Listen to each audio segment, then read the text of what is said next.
Welcome to Ask the Tech Coach, brought to you by the TeacherCast Educational Network. If you are in charge of professional development and looking to build an innovative digital learning experience, this is the podcast for you. Join us each week as we uncover strategies that tech coaches are using to drive their digital transformations one classroom at a time. And now for your host, with over 2 decades of experience working with tech coaches and ed tech companies from all around the world, Jeff Bradbury. Hello, everybody, and welcome to the TeacherCast Educational Network. My name is Jeff Bradbury. Thank you so much for joining us today and making TeacherCast your home for professional development. This is Ask the Tech Coach podcast, episode number 177, and today we're going to be talking about the important relationships that every instructional coach encounters. That is right. We have so many different people that we encounter each and every day. It's almost as like we sing that "These Are the People in Your Neighborhood" song. Remember that one? We talk to teachers, we talk to students, we talk to principals. But you know what? We also have great relationships with our IT staff, our central office staff, maybe our superintendents. Today, we're going to be deep diving into each of these relationships as we figure out how to build a strong instructional coaching program. With me, as always, is Sue Vincent. Sue, how are you today? How are things going over at Tech Imaginations? They are going great. We are surviving these winter weeks here in January. I've always said I've been a teacher for how many ever years, and I have never been a January fan. Snow and sickness, even before the pandemic, there was always flu outbreaks. So January is just hard. I completely agree. But you know what? One of those things about January is it's a time to reconnect. You're back from that break. You do have these little, like we just had a Monday holiday off. We've got a few, holidays coming up soon. This is that opportunity to reconnect with teachers, reconnect with your supervisors, all these important people. And that's why, Sue, it is so important that we as tech coaches or instructional coaches reconnect with each other. Now, the best place to do that is on our social media networks. We just relaunched last week a brand new network, a brand new membership site called our TeacherCast Instructional Coaches Network. Sue, I'm still getting used to saying that. Of course, you might have heard us talk about our Tech Coaches Network. We decided to put both of these networks onto Facebook and LinkedIn. So if you head on over to askthetechcoach.com, you can find the links to our Instructional Coaches Network. We've got a healthy, what are we up to right now? About 160, 170 instructional coaches. We're getting blew up 200 in our first week. Our first week on Facebook, we had so many great conversations about screencasting. Yes. And what were our screencasting tips? And that led us into last week's episode, all about video production, how to make video tutorials. Well, Sue, this last week, we talked all about this very topic of relationships. Yes. I was amazed at the great conversations we had because, no matter what kind of an instructional coach you are, you have different relationships that need to be formed with the variety and various people that are in your district. Oh, yes, absolutely. Different types of relationships with those different people. It's a huge thing, and we've talked about it a lot on this podcast before, but like Jeff said, we're going to deep dive into each of these separate ones as we have our conversation tonight. Why are these relationships important, right? Most people think, hey, you're a coach, get into the classroom, thanks. Why is it important to form meaningful relationships outside of the classroom as well as inside the classroom? Well, obviously, as a coach, they're not going to accept you if you don't form some sort of outside relationship. They're just going to be, oh, there's that other person walking into my classroom, writing stuff down on a piece of paper or just taking note in their head. What are they going to go tell the administrator? And until you establish that outside relationship and let them know what you're there to do and what your specific role is, which is to help them to be a more efficient and effective teacher, they're not going to accept you until you build that relationship. And it ain't easy, right? You are the mouthpiece sometimes for district initiatives. You are the vehicle in which the principal's vision of education is supposed to be brought through, but you're also the advocate for the student. And we're going to deep dive into all of these things, but I think a coach's job, the more I get into these projects, the more I get into my leadership classes. I mean, yes, you're hired by the district, but you really are the advocate for the student. The student needs to learn these skills. The teacher may or may not be able to provide those skills. Your job is to teach the teacher about the skills that the students need to learn. Absolutely. You know, we go through all of these best practices in education, whatever, if you will, the latest trend is, or whatever the requirements are from your district. You as a coach are part of carrying that out to ultimately affect the student in the long run. So if you need to equip that teacher with the skills that they need to equip the student, it's just a domino effect as you move forward. So the question always comes up of who's setting up these relationships, right? I mean, it's easy to say that a coach should be setting these relationships up and, setting the expectations of what's happening in the classroom, et cetera. But it isn't always up to the coach to set these relationships up, is it? Oh, no, not at all. In my experience, I rely heavily on my administrators to be a champion in that area of, making it known that I am here, and then encouraging the teachers to do what they need to do to speak with me, meet with me, work with me, and then I can go in behind and develop those relationships. And I've had very good luck in both school systems I've been a coach in. What about you, Jeff, in that area?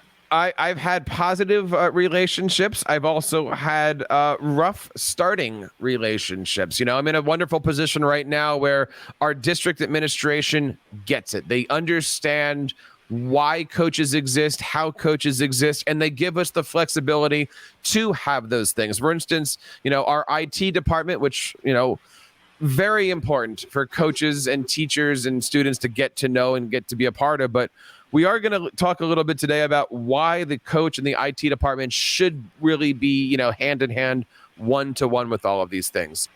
Let's talk a little bit about all this here.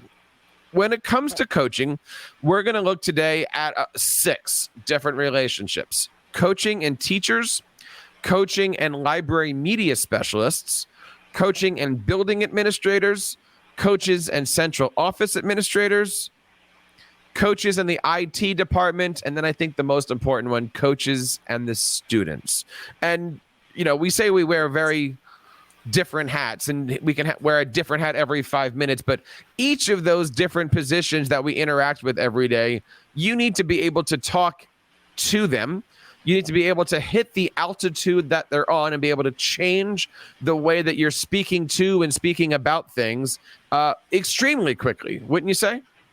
Oh, absolutely. And you have to have, and it takes experience, like we've always said, very long experience. Sometimes I've been doing this for years, and I'm still learning how to talk to some of these people, when it comes to the administrators and central office people. You just have to get to know the staff. Sometimes if you have people over you that you're trying to build that relationship with, such as central office, you just have to get to know them like you get to know the students. And you just mentioned it. You said over them, right? And one of the issues is everybody in this conversation today has a different place on the organizational chart. Yes. Sometimes 2 or 3 of these people could have the same place on the organizational chart with different titles. For instance, if a coach and an IT department have the same upper, that's a cousin relationship, if you will, versus being a brother-sister relationship or an aunt-uncle where,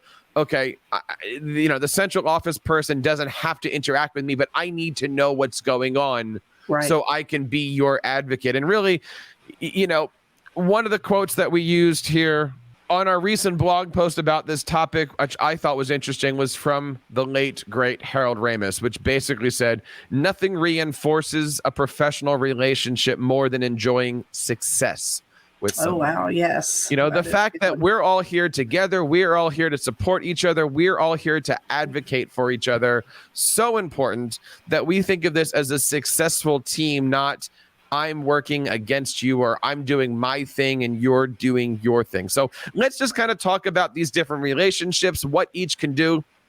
And by the way, if you're listening to this and you want to have more information, we do have a full blog post over on AskTheTechCoach.com. As we've been talking about for the last few weeks, this whole show and blog post is part of a series of things that I'm working on for my administrative project, all about coaching and coaching groups and coaching departments. So look for more information about that. But all of the links are going to be in our show notes over at Ask the Tech Coach episode 177. Sue, coaches and teachers, right? Let's talk about the easiest thing. Coaches and teachers have a supportive relationship. I hope, right? Yeah, and kind of back to the family analogy, it's almost that brother to sister, sister to sister, and so on, almost like a big brother to a little brother, or vice versa, big sister to a little sister. The coach can be almost like that big brother, big sister, not in a bad way of, oh, we're watching over you, but just as a support, just like in a family where a big sister will guide that little sister and, let her know the ropes and pull her along and be that leader. And that's what a coach and a teacher relationship should kind of be about. Absolutely. And it doesn't matter if the coach is a subordinate of the principal or a subordinate of the central office, just, greater department staff. It really is that coach that's supposed to be saying, look, this is how things could work in a classroom. This is how you can bring in digital learning skills. As you said, mentor is sometimes a hard word to say, depending, sometimes coaches are in their 20s and a teacher's in their 50s, right? Yes. Like those are hard things to put together, but really the coach is there to support what's happening for the teacher. A coach is there is to be that guide, sometimes on the side, sometimes in the classroom, sometimes in the break room, depending on where you have your planning meetings and stuff like that. But the coach really is able to help bring the curriculum to life, right? They're there to grab resources, to help out with planning, to be a second pair of hands if needed, to teach skills that maybe a teacher is uncomfortable with, and also to inspire, right? We talk about that a lot here on the show. A coach's job is to inspire a teacher to try something different. Exactly. Inspire them to become better, more productive, more effective. And, I like the quote in the blog post as Jeff wrote it out. The coach doesn't always need to be that guide on the side, but a sage on the stage. The coach can be in the back of the room observing, taking stuff in, but get in there with the teacher, especially if you've developed that pre-relationship. Ask them, hey, can I show you? Let's do I do as the coach, let me do it first, then we do, let's do it together, and then have teacher do it themselves. That's always been a huge cycle that's worked well for me as I try to mentor and guide teachers. So we've talked a little bit about what a coach can do for a teacher, but let's flip that for a second here. What can a teacher do to support a coach? Wow. Being open-minded is huge. And, that seems to be where, I guess personally, I feel the most effective when I do have an open-minded teacher and they're ready and willing for that help. But then also, there's those times where it may not always be the teacher that's keen on letting you in the room all the time, but then they come back, find you in the hallway, or just send you a quick email. Hey, you mentioned that thing in your tech tip video that week, and I gave it a try, and it really worked for me. So that's huge, too, to make you feel like you are making a little difference, even though that teacher may not be as keen on letting you in the classroom. I agree. And, they always say that a principal earns their living in the grocery store, right? One parent sees another parent in the aisle and says, oh, that school is great. That school is not great, right? Well, a coach earns their living in the break room, right? Because two teachers are going to sit down for lunch and they're going to say, oh, my goodness, that coach of ours, good job or not a good job, right? Like, it is all word of mouth. So I always look at it and say, the best thing that a teacher can do for me is share the wonderful things that are happening, right? Because the other stuff is going to get out there, right? But if a teacher goes to their other fourth grade teachers and says, hey, we just did this great lesson, you should try this too, or goes to the principal and says, hey, Sue's been working with me, it's been awesome, any of those little pat on the back high fives is important, right? So yeah, we know many times, I've worked with a teacher and I don't know how they've taken it sometimes, but then I'll hear from the principal how much they were excited about it. And I'm like, oh, thank you for sharing. The principal shares and maybe not the teacher in turn. Yep. And you never know, right? Because a principal might walk in the room and say, oh, I see that Sue's doing this great thing, but the coach isn't anywhere to see that. So, you never know what the impact you have is sometimes until you turn around. Let's take a quick left turn here and talk about one of my favorite parts of this show and the blog post, the coach and LMS or library media specialist relationship. For me, this is one of the most critical. I think that the coach and the library media specialist really should be constant, right? Like I know in the school that I work at, my LMS and we share the same office. Well, I took over his library. Let's just be honest with it. But we're constantly working together. We're constantly talking. He's the only one that I don't quote, take notes on of when I work with him because we never stop working together. I'm always looking at him and seeing what he's doing. He's always asking questions. I'm lucky. We have a really good relationship. And in my district, like our coaches and LMSs, they work hand to hand.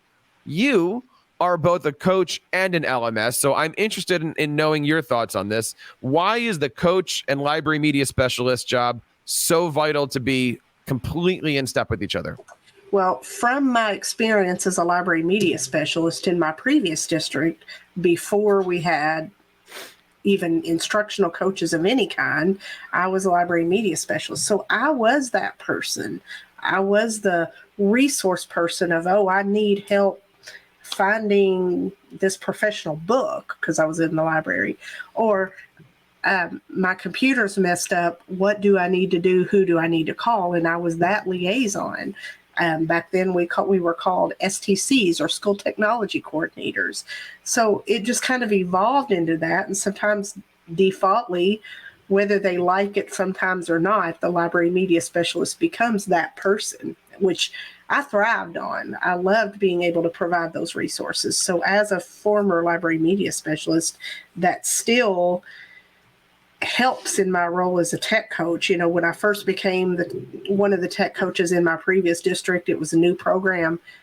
The media specialist was who I drifted toward at the beginning to help get me into their school building and encourage their peers to bring me into their classroom. I find that the work that I do with my library media specialist is pure, right? Like if I go into a 5th grade classroom, I'm doing I hate this term. I'm doing tech skills through social studies, right? Yes. But when I work with my LMS and I'm doing lessons, like we are literally saying, how do you format a Google Doc? And it's just that pure stuff. Because we know that really that LMS is also gearing things up. They're teaching research, they're teaching STEM, they're teaching search, both of the capital and a lowercase s, right? Like all these different things. And we can have some fun with all that stuff. So I love all those things. And I love being a part of his world. And I know in turn, he loves being a part of my world. How can an LMS support a coach, Sue?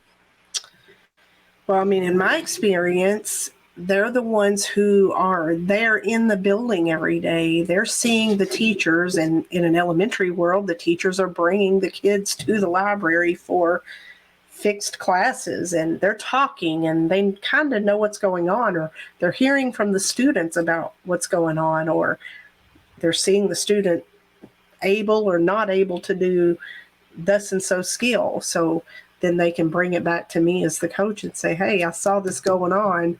How can we work together to cover it?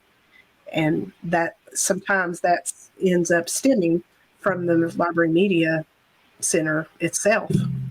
I also look at this and say that the LMS is the special, if you will, in the department, right? They have to deal with every single teacher. So every teacher has to deal with the LMS, right? So quite oftentimes a teacher comes to my LMS and says, hey, we're doing a project on science, right? And go get me some books. Great. Then I'm the one that's going to take that information and go into the classroom teacher. even on their prep, right? Because I know when they don't have kids.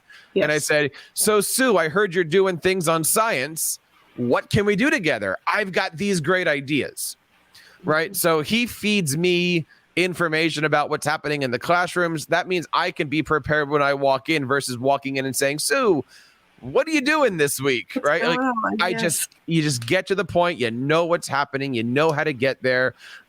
It really is a good relationship. I mean, knowing what's happening in those classrooms is good. On the flip side, knowing what's expected in those classrooms is even more important. And that's why having a great relationship with your building principal is also vital. Sue, talk to us a little bit about relationships that you've had with your building principal. How have they treated you? How have they set you up? How are they making sure that you're a part of the building family? I've always been very fortunate where they have been an advocate, a champion for my role. And, at the beginning of the year, either having me speak at the beginning of the year staff meeting or introducing me, what have you. And they've been that champion for me, as that Coaching Matters book talks about. So that's huge. But it takes work. It takes, again, establishing that relationship. And when you get that first job as a coach, it takes initiative from your end to go in and meet with that principal. So, now at my current school system, in our elementary department, myself and our elementary curriculum specialist, we have a standing meeting each month with each elementary principal individually at each of our campuses.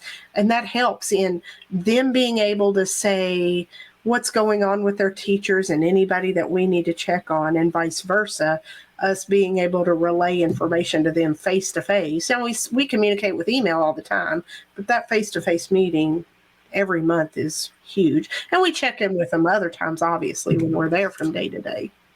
I think one of the big things that an administrator can do is support a coach by setting up the position. We talk about this a lot here on the show. If a coach walks into a building as a coach, they know what they need to do. They understand coaching cycles, they understand support, mentorship, that whole deal.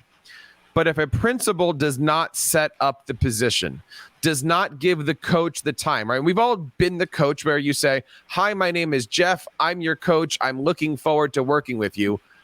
That's only about 30% of the conversation, right? Because the other 70 is the principal saying, you will be coached. I expect you to be open too. I'm checking up on you to see that, as opposed to, yeah, this is the coach. He'll be in the room. Thanks. Let's go to the next topic, right? It really is about setting up the relationship from the top down. And then, basically you have to open the door for your coach to then knock it down. But if the relationships just starts with, Sue, I'm supposed to be walking in and meeting with you. And when can we meet together? And how can we plan these things? And you're like, yeah, I was never told to do that. It ain't going to happen. Absolutely. And we have, go ahead. Yes, it's just huge in that mutual putting the minds together and helping carry it out. So in turn, when, you talk about how the coach can support the administrator, having that clear vision and being able to carry it out easily with the teachers. Going higher on the food chain, if you will, is our central office, right? And yes. Not every coach gets a chance to work with central office. Granted, not every district's big enough to have robust central offices. My previous district, that was building principal, superintendent. Here in my current district, you got building principal, curriculum leader, curriculum leaders leader, right? You kind of have a lot more, middle administration in there. But when I'm looking at the role of a central office administrator, a curriculum leader, a department leader, they play a vital role in the success of what happens in the classroom when it comes to their relationship with coaches, right?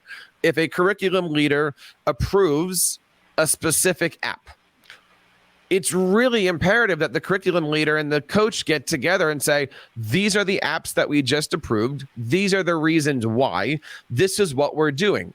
A coach should never be in the position of hearing from a teacher, oh, we just got Microsoft Word in. What do I do with it? Like, they should always know this application does this. Here's how it works. Here's why it's here. And here's what they are expecting you to do. I'm here to support that. It should always be heard top down. It should never be heard bottom up. Absolutely. Thinking back a few episodes ago when we discussed that roadmap in creating that strategy for your district. Absolutely. Making sure that it's there. At the same time, the coach is always going to be that, person in the classroom. I don't want to say reporting back to, but, I like to talk to my curriculum leads and say, look, so-and-so's doing something really cool in their classroom. Maybe they can lead the next PD, or, hey, this group of teachers is really having a hard time. Can we get them some support? Or can you share with me additional resources? Or is it okay? And I know I always phrase it as, do you mind if I reach out to the app company, the Exactly. curriculum? Can I be that conduit that's going to help get the vision out? Because if not, you've got a central office person with a vision and a mission, but there's no connection to what's happening in the classroom because the classroom teacher just gets, do it, right? And really, we're the ones in the classrooms trying to make sense of it all. So I feel that it's important for coaches to not only understand the what and the how, but also the why. Absolutely. And that's where the coach comes in, is to help make that vision clear, as they get it from the top, being able to break it down for the teacher into manageable chunks of times and tasks. The last two relationships I feel are ones that aren't talked about a lot in coaching, right? The IT department plays a vital role in the success of a coach. And you're thinking, well, wait a minute, how does that work? Yes, you've heard me say this many times on the show. When I'm describing my position to a teacher or to an administrator, I always say, if it has a plug and it's broken, that's your IT staff. If it has a plug and you want to know how to use it, that's on me. But it still has to do with something that has a plug, right? Like, yes. It's the, what is it? How do I can't show you how to use something if it's broken, right? And broken could be a screen, a key, a power source, a Wi-Fi access, whatever it happens to be, right? I wrote a blog post a few years ago, basically describing it this way. Your coaching department is your offense, right? Like, we are here to help move the ball forward. We know what the game plan is. We know what the game plan is in the classroom. That's your standards, that's your curriculum, that's your, all those different wonderful things. Our job is to move the offense and move the ball forward. Your IT department is your defense, right? They're the ones to stop the viruses. They're the ones to stop the spamming, the comments, all the bad things that happen, right? Yes. And if you look at it as a football team, yes, throughout the week when you're planning for the next game, you're mostly working with your offense or you're mostly working with your defense. But occasionally you have to have a meeting to get your offense and defense together. And for that, I say your building coach needs to be BFFs with your technicians. Yeah, one thing that we do in my school system, we have, instead of calling them meetings, we have what we call times of knowledge transfer, whether it's via Zoom because we all can't get together face to face, but we talk about, from our IT director, he tells us, okay, I'm wanting to do this, this, and this. What can you all do to support me? What can I do to support you? And we go vice versa. So knowledge transfer. I like that idea. I'm trying to come up with the acronym for all of that stuff. That's pretty cool. When in my situation, like in my particular position, I'm in one building. Our technician has like 3 or 4 buildings. I love it when that technician walks in the building and we connect, right? Hi, I'm here. I know I have these tickets, but what else is there available, right? Because not every teacher has a chance to put in a ticket. Maybe, an hour ago, you noticed that something needed fixing and it didn't have time for that ticket yet. Or maybe, look, do you have 5 minutes just to go in and check something out? If needed, we'll put the official ticket in so that way it's recorded. But really, you are the one in the classroom. You are the one noticing these things. Hey, so-and-so's board the bulb isn't burnt out yet, but do you have another one? And being in contact with those technicians, not only as they're in the building, but as they're preparing to come into the building. Hey, Sue, I need this cable. Do you have one at central office? Can you bring one out? Which is a lot better than waiting for the, Sue, the technician, to come into my room and say, did you bring one? Do you have one? Making sure that everyone is out there. At the same time, the IT department needs to be supporting our coaches because they're the ones in the big meetings. Hey, we're doing a software update this weekend.